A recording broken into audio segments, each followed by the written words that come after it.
আসসালাত ওয়া মা মালাকাত আইমানুকুম। রাসূলুল্লাহ বলতেছেন যে শোনো, তোমরা যারা আছো নামাজের ব্যাপারে সতর্ক থাকবা। কিসের ব্যাপারে সতর্ক থাকবা? নামাজ। রাসূলুল্লাহ সর্বশেষ কথা কি ছিল?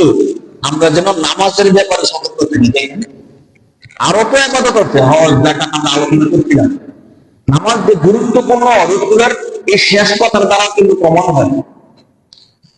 রাসূল সাল্লাল্লাহু আলাইহি ওয়াসাল্লাম শুধু মুখে বলতেন না, আরো দেখেন সিরাতের কিতাবের মধ্যে কি আসছে। রাসূলুল্লাহ সাল্লাল্লাহু আলাইহি ওয়াসাল্লাম সর্বশেষ 15 থেকে 17 দিন অসুস্থতার মধ্যে ছিলেন। মৃত্যুর আগের যে 15 দিন বা 17 দিন, এই সময়টা রাসূলুল্লাহ অনেকটা অসুস্থ হয়ে গেছিলেন, বিছানা থেকে ওঠার মতো শক্তি ছিল না।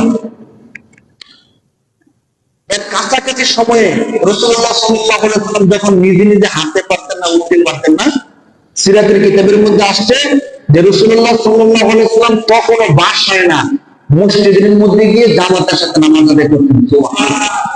কিভাবে? রাসূল তো নিজে উঠতে পারেন না। দেশের মধ্যে আসছে যে আল্লাহ রাসূল সাল্লাল্লাহু আলাইহি ওয়াসাল্লামের দুই দিকে দুজন সাহাবী ধরতেন এবং দুইটা হাত রাসূল দুই সাহাবীর কাঁধে রাখতেন। সিরাতের মধ্যে আসছে একদিকে থাকতেন আব্বাস রাদিয়াল্লাহু তাআলা আনহু, আরেকদিকে থাকতেন আলী রাদিয়াল্লাহু তাআলা আনহু। এই দুই প্রিয় সাহাবীর কাঁধের মধ্যে ভর করে আল্লাহ রাসূল মসজিদের দিকে যাইতেন, একটা পা জমিনের মধ্যে রাখতে পারতেন, আরেকটা পা জমিনে কি করতে পারতেন না, রাখতেন।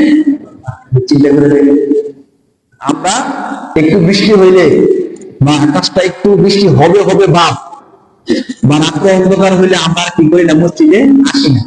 আর যদি কোন রকম একটু অসুস্থ হই, জ্বর জ্বর ভাব, জ্বর আসবে আসবে, তখন বলি যে না, মসজিদে যাবো না, ঘরে নামাজটা কি করি।